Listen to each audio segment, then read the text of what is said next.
want to begin from the message first. Join me to the book of Mark chapter 3,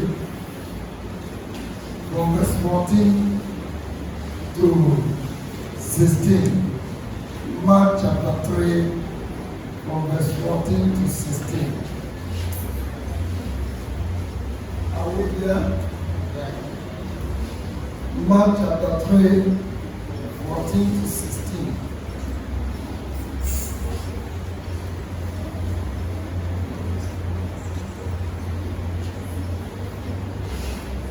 Medias, I hope we are not in slumber.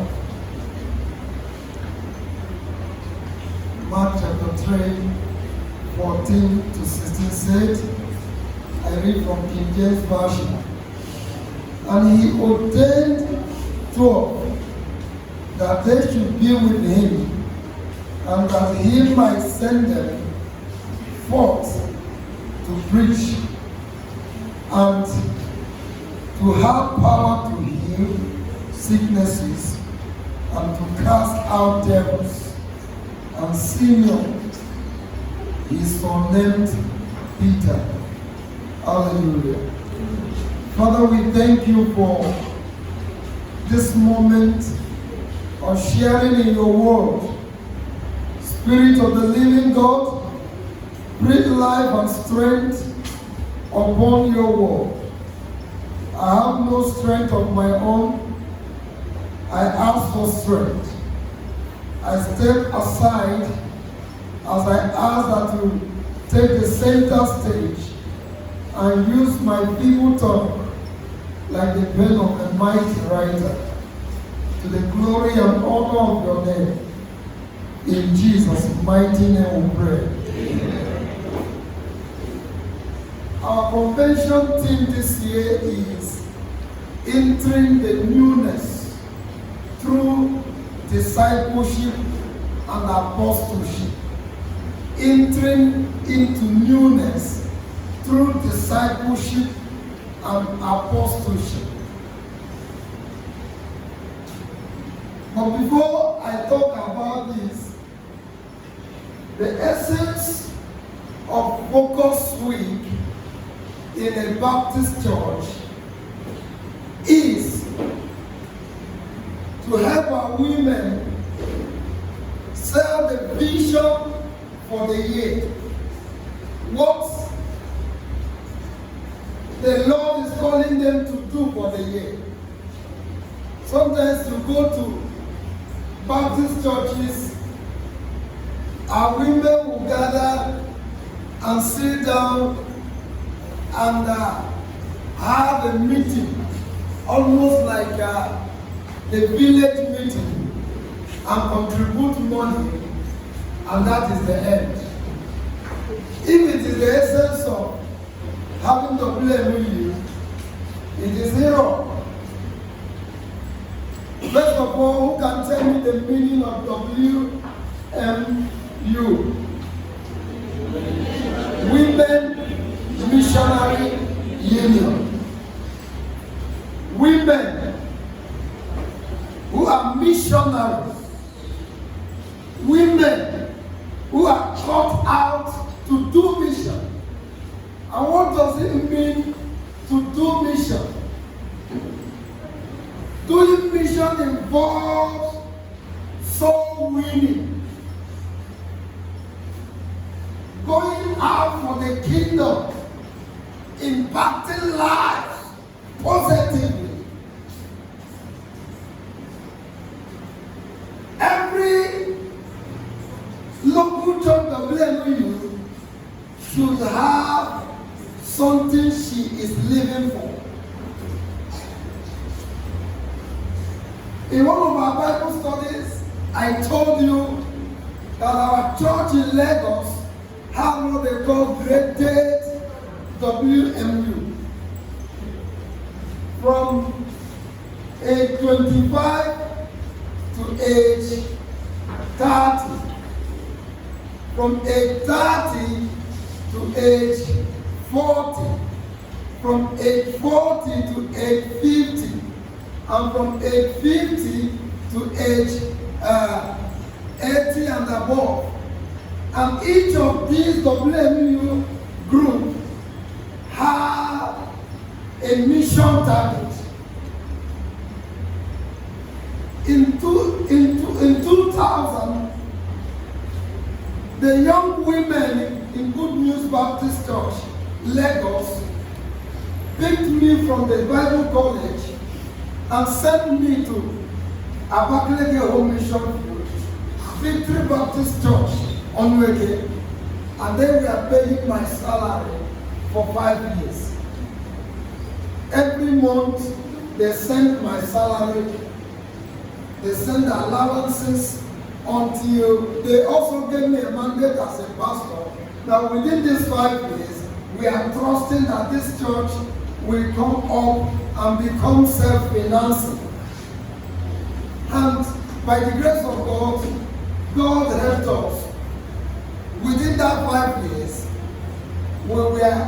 the church came up that they now divided the salary into two. They were paying 50% of the salary, and the church was paying 50% of my salary. After another 2 years, they now divided it 70-30. The church was paying my salary 70%, and the women were paying my salary 30%. At the end of 10 years, they decided to cancel, and the church started paying my salary. Apart from paying my salary, the elderly women from 60 to 80 took up a project in the church, and they assisted the church in buying a plot of land. Mission is about enhancing the kingdom. It is not about promoting ourselves. And that is why when we talk about Focus Week, one of the aims of Focus Week is to bring new women, those who were married within the last year when the celebration was done, and the time when the celebration is going on, to incorporate them into the WMU and to help them be part and parcel of our mission. And that is why the first assignment I want to do, those who were married last year who are here, I would like them to stand to their feet. And those who came to the church who have not joined WMU, who wish to join WMU, they should also stand to their feet. Am I speaking Greek? Those who were they married last year, may they stand up. And those who were joined our church last year, who never joined WMU, we say we must celebrate one. May we understand us. Those women who have not joined WMU, this is a time to actually recognize and also incorporate you in the WMU program. But we will not carry you and put you there. There must be willingness in your heart to be part. So we are encouraging you, if you have not joined WMU and you are a woman in this church and you are married, you are encouraged to be among these women. God bless you. And when it is time, I will pray for all of you. You are welcome, and God bless you. It's good to be a woman. It's good to be a mother. Congratulations. And God bless you in Jesus' name. Now we have been emphasizing on entering into newness since last year. So I will not go to emphasize on entering into newness. We have two key words that has made up the topic, which is discipleship and apostleship. I will first of all define disciple and apostle, and then you know that when you talk about discipleship, is the office of what? Of a disciple, the function of a disciple. And when you talk about apostleship, is the function of an apostle, the office of an apostle. But I want to talk about the word disciple. The word disciple is actually a word for apprentice. Apprentice. A learner. Another word for disciple is a student. A student of a guru. In the Jewish setting, we have men like Gamaliel. We have gurus, learned men who have their disciples who sit around them to learn. After they must have learned for several years or months, their teacher or guru or didaskalos, their teacher, could now trust them with the responsibility of going to bring another person to come and learn, or helping them to now educate others who have not learned. Are you following? Yes. Now, when we talk about a disciple, from the context we are learning today, we will say a disciple is a follower of Jesus Christ who apparently follow his teachings. One, you believe his doctrine. Another word for doctrine is teaching. You believe the teaching of Jesus. Secondly, you rest on his sacrifices.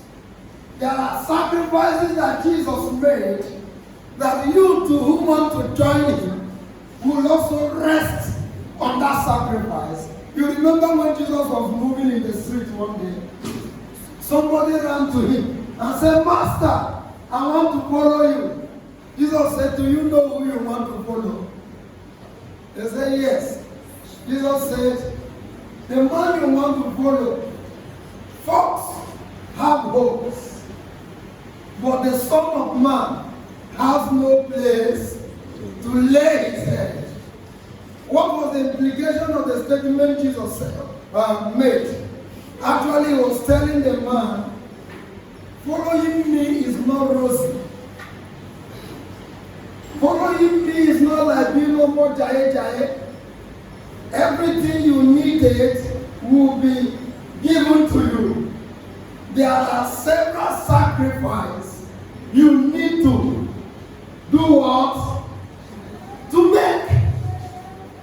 In order to enlarge that statement, can we project Luke chapter 9, verse 23? Luke chapter 9, verse 23. We have to Luke chapter 9, verse 23. I read. And he said to them all, "If any man will come after me." What's the meaning of that statement? If anyone desire to come after me, if anyone desire to be my disciple, what will he do best? He must deny himself. Everybody says self-denial. Self-denial. Say it again like you mean it. Self-denial. When we talk about self-denial, it is you being cautious of the family you came from, being cautious of your societal attainment, being cautious of what you are wired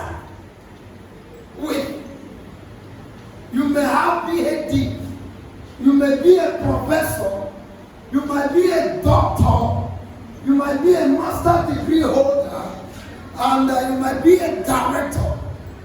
But for the sake of Christ, you have this consciousness that this is what I am, but you decided to deliberately pocket those things without calling it anything, making any deal about it. In fact, one day I made the mistake to introduce a man who was, by his level of academics, a professor.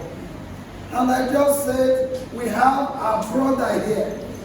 And I just mentioned him like we do in spiritual union or in Brasilia Candace program.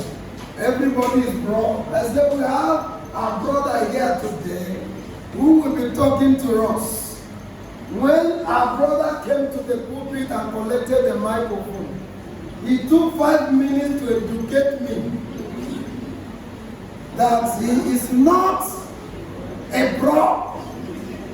It takes time to level to become a professor. I am an academic professor. Let this sink into your brain. What are you saying? Arrogance, pride. Jesus said, if any man must be my disciple, decide to consider yourself as the dread of the society. You know what a dread is.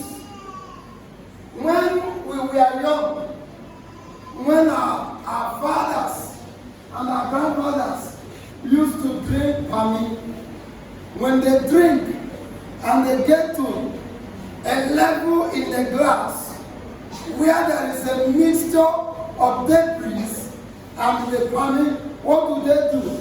They pour it. We call it a drench.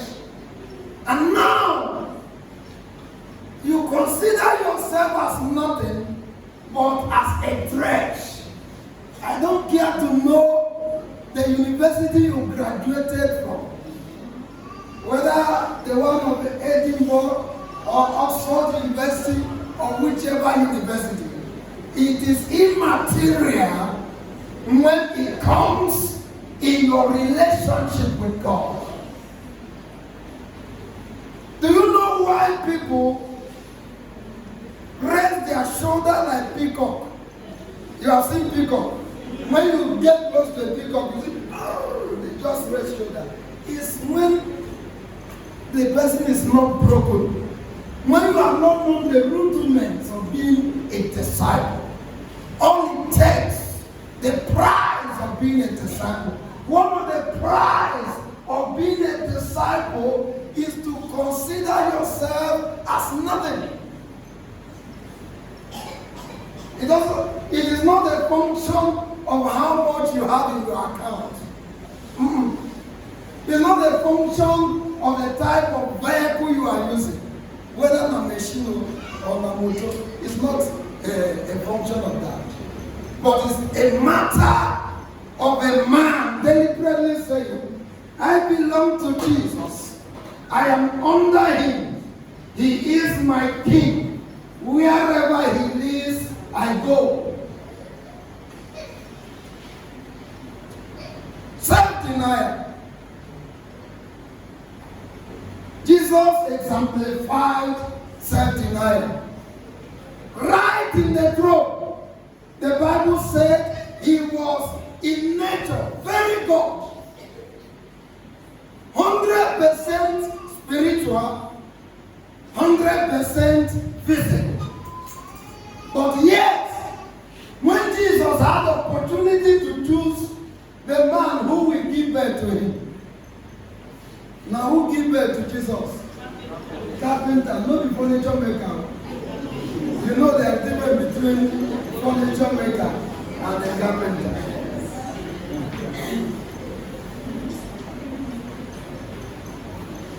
Jesus chose a man who could not afford pampers. He chose a man to be his father who could not afford the cloth to wrap him.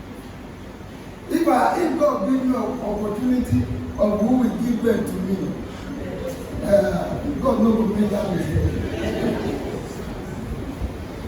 If He give me that opportunity, the person will not even come from Nigeria. I will not even have an origin, a connection that will link me to Nigeria. What did they come here to do?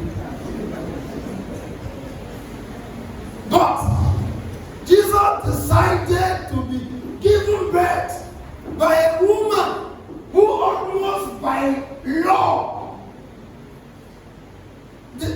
became pregnant. By the provision of law, the penalty of her offense was death sentence. And that was the one who was the mother of Jesus. If they give you opportunity to be Jesus, when people in your street still breathe, you know, what was it in the House of Assembly where they say let the poor breathe, and it was the same senators who were saying it to mock the poor. Say let the poor breathe. Who is making the poor? Who is suffocating the poor? Was it not the senators? And they are saying let the poor breathe. Irony of life. But for Jesus, He decided to be humble. His Godhead or Godhood never entered His head. He never said, do you know where I'm coming from? I'm coming from the highest throne, the throne of all thrones, the throne of His Royal Majesty. He never said it. He came, He humbled Himself. He emptied Himself of everything that connected Him to heaven. And He made Himself a dredge. He even chose to die a precarious death.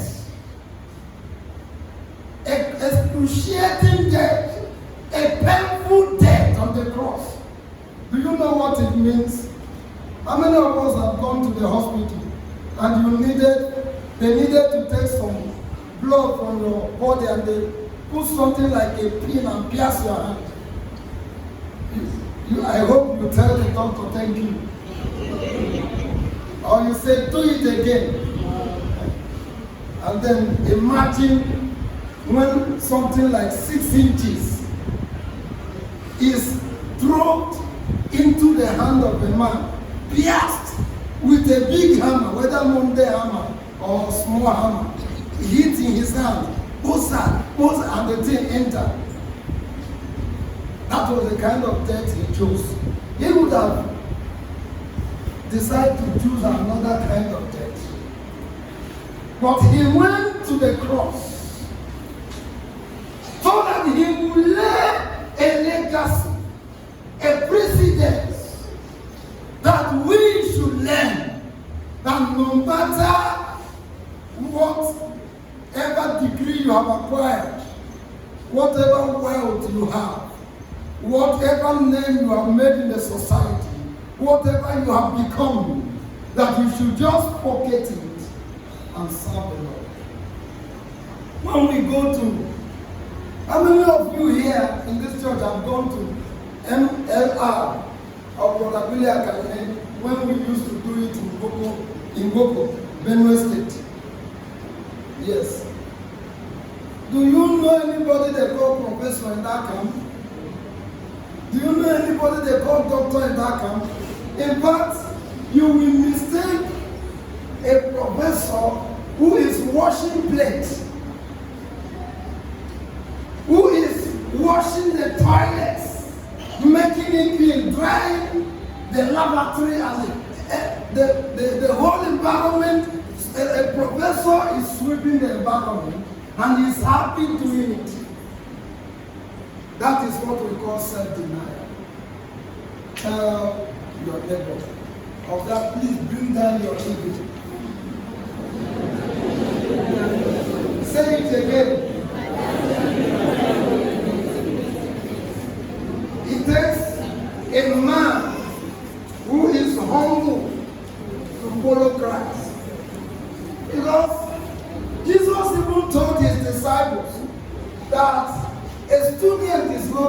than his master. So if Jesus is humble, and you who want to follow him, it's written all around you that you are the master of Jesus. You don't fail now. You have to bring that yourself. So discipleship begins, the point of entry of discipleship is emptying yourself of what you think you have known, of what you think you have gotten, of all your attainment, and then choosing to say, wherever he leads, I go. Wherever he leads, I go.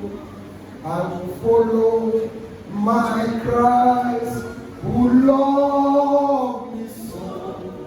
Wherever he leads, I go.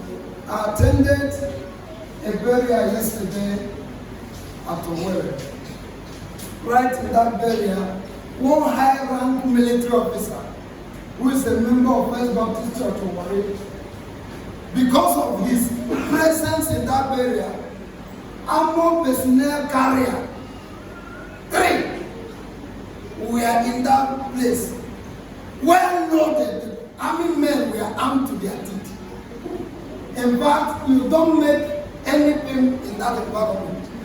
I was asking, who is this man that attracted these people? I just saw one man who was just wearing one jean that looks like old jean and one simple shirt, and was the one moving around. And he is the one actually helping the pastor to run errands. We allowed the military men, we are running around him. He was not even wearing a military uniform. How did this pastor just bring all these military men for his father's burial? They say it's not him, it's just because they are the big fish in the military. Decided to attend this burial because his pastor was buried. All these military men followed. As he gives command to the military people, this man who is highly placed was taking a directive from a small pastor. Sometimes the person you will learn from as a disciple, you are older than him. The mark of discipleship makes you to see your age as immaterial and humble yourself to learn from him. Professor Naya of our seminary learned under a man who taught him in Bible college when that man had master's degree and never went back to school. After several years, he went back to Ogomosho to do his PhD. I was now learning under his student, who is now a professor. Will he now come to the class and say, sit down, you know I taught you in your first degree? Level don't change. The battle also have changed. So if he say, I will not sit under you because I taught you, or I am older than you, he will remain at the level of his master's degree. His PhD will be a mirage. Now, because of time, let's go to apostleship. The word apostle is taken from a Greek word, apostolos. Apostolos, which actually means one who is sent with a message. You are not considered an apostle until you are a genuine disciple. When you must have sat under a master for many years or many months, you have learned from the master, then he can trust you to send you on an errand to represent him or to be a teacher. Ask your neighbor, what level are you now? A disciple or an apostle? A disciple or an apostle. Amen. Amen. In the book of Matthew chapter 10 verse 2 to 4, The Bible heralded how Jesus sent the disciples out. The Bible mentioned the name of the apostles of Jesus Christ. If you read that chapter, you see their names. You see Simeon, Andrew, James, son of Zebedee, John, his brother. Go up. Philip, Bartholomew, Thomas, Matthew, James, and Levi, whose name is also called Thaddeus. If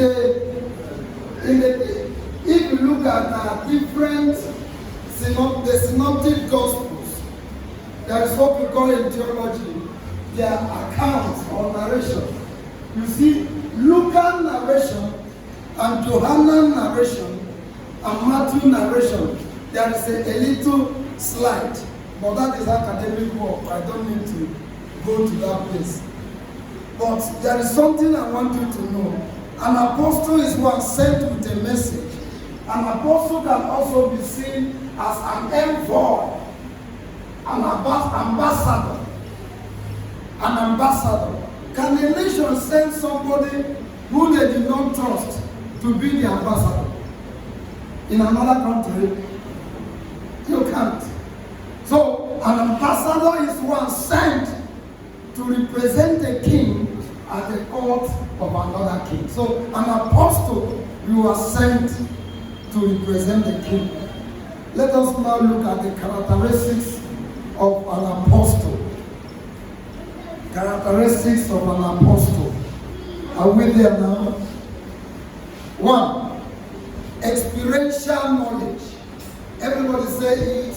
Experiential knowledge. It is not academic knowledge, but we are talking about experiential knowledge. When we talk about experiential knowledge, it is not the knowledge you acquire through the 4 walls of education, but it is the knowledge you acquire by encountering the master. If you read the book of Philippians chapter 3 verse 10, there was a yearning in the heart of Paul. Say that I might know him and the power of his resurrection. And the what? The fellowship of his suffering. This one has been deleted in the Bible of Christians of our generation. We want to know him and the power of his resurrection, but not the fellowship of his what? Suffering. And that is why when God is saying he is leading Gateway Baptist Church to go to Abiati for 3 days outreach, some of us will be saying, is there a 5-star hotel? Yeah, at what? Abiati. Is there a 4-star hotel at Abiati? If there is no, say, well, God knows my standard, he knows my level, that I know fit. There sleep where mosquito will bite me. So God sent Johnmark. God sent Johnmark, not me. But part of it is the fellowship of his suffering. Being part of what Christ has gone through. How many of you today are willing to go all out to do the bidding of the master? I remember in 2005, when about 40 youths in my church, we decided to go to the next village, like trekking from here to Grace Baptist Church. This Christ Baptist Church. We trekked to that place, finished evangelism, did night vigil with the church. The next morning, we still use our legacy pens and came back. They say, tell the youth, let us train. They go and come home. Pastor, how much I needed Okada money? Or is the church bus ready to carry us? What kind of generation are we? Nobody wants to participate in the suffering of Christ, but we want to. In fact, if you ask people to pray, everybody will pray to fear not for suffering. But if you say, claim the blessings of Jesus, we will raise our leg, raise our hand, even carry the basket to harvest the blessing. But when it comes to level for the master, nobody wants to level for the master. Toiling on, toiling on, toiling on, toiling on. Let us hope and trust. Let us walk and pray and labor till the master. The second characteristic of an apostle is what we call witness.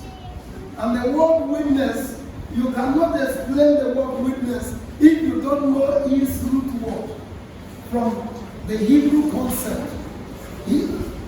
Witness is a Hebrew word, a Greek word for martyrion, which means, when they now corrupted it in English, they use the word matter. And that means, if I have known man very well, I can stick my neck to die for the truth I know about her. Even if I'm invited in the court, witness for him. I can witness for him, even when my life is at stake. And that is actually what witnessing for Christ means. That is why you cannot witness for Christ as a carnal man. Because the Bible says, carnal man does not understand the things of the Spirit, for they are spiritually discerned. If Stephen was a carnal man, when they were about to stone him, he saw, will he see the glory? No. But because he was spiritually connected, even when it looks like heaven was about to intervene for him, the glory of the heaven he saw, he desired the heaven and considered the earth as useless, as nothing. Do we still sing this song in the church today? Take the world and give me Jesus. Take the world and give me Jesus. You better take the world and give me Jesus. You better take the world and give me Jesus. I don't know how many times I've sung this song in the church here. And I've entered several churches, I don't know. We don't want Jesus again, we want the world. And then Jesus can be Jara. When we have collected the world, we can act him as Jara or as a sticker to our body. But you need him if you must survive the heat of what is coming ahead of us as Christians. We need Jesus. Another characteristic of an apostle continues to learn. An apostle continues to do what? To learn. And now, if you are a child of God, you see, when you are a child, there are certain principles and things you learned when you were growing up. And when you are come up, there are certain things you needed to unlearn. Two of us. Tell your neighbor, learn to unlearn. Learn to unlearn. If certain things you are doing are not beneficial to the kingdom, if certain character you are portraying are not beneficial to the kingdom, what do? You unlearn it, you discard it. That is the mark of discipleship. That is the mark of apostleship. But if you continue to say, that is my life, That is how I live my life. No life is follow come. Everything you do, you learn some. There are things you learn. Either you copy from your mother or you copy from your father. And so if what you copied is not working for the kingdom, you unlearn it, you discard it, and get a new one. And in fact, our perfect example is who? Jesus, not even the pastor. Even if a pastor is sincere, he will tell you there are certain things he unlearned. I became a pastor in 2000. Though I started pastoring church in 1998 when I was still a student. But do you know, one day, there is this character I know when I am angry. You will see it written all around me. And to prove a point to you, if I'm not happy, I can pick this speaker and throw it at you. If it destroys, I will look away to buy it, but to prove a point to you that I'm not happy. I tried to suppress that life until one day in the church, as a pastor, somebody provoked me. There is this radio, my worker, that was on my table that I used to listen to radio. And this young boy I know, my junior, by all standard, was just insulting me. I didn't know when that old nature came. I picked my radio and smashed it. When I threw it at him, he done, and the thing landed on the wall. It was done on me. Did you know what you did? A pastor. I went home that night. I was troubled. I said, God, what is this anger doing in me as a pastor? I need to learn this character. After praying and trusting God, God helped me. One day, one woman saw me say, I pray that my child will be like you. You are a quiet man. I said, don't pray that prayer. Don't pray that prayer. There are men God has helped. And when God helps you and change you to a point, people might admire your life, but they don't know where you're coming from. Tell your neighbor, unlearn. Unlearn. Lastly, because of our time today, I said the greatness of the kingdom is derived by the disciples' willingness to submit to the lordship of Jesus Christ and his desire to unlearn those vices that were adjudged by the society as norms that conflict with kingdom standards and principles. It is important to emphasize here that God's kingdom principles are in sharp contrast or conflict with the world's principle. Hence, it is an error to operate the kingdom of God with the instrument of the worldly kingdom. It is an error to operate the kingdom of God with the instrument of the world. Let us pray. I am thine, O Lord. I have heard thy voice. I am Lord. Consecrate me to thy service, Lord.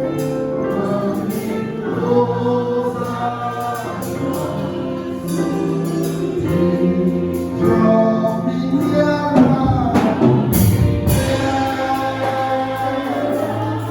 Oh yes.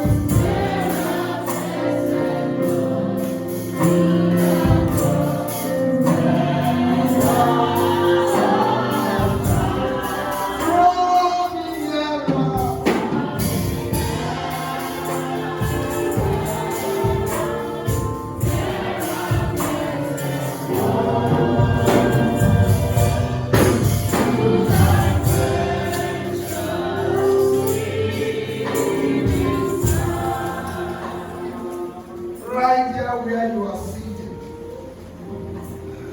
look at another person. Reflect on your life. Are there things the Holy Spirit is saying, daughter? It is time to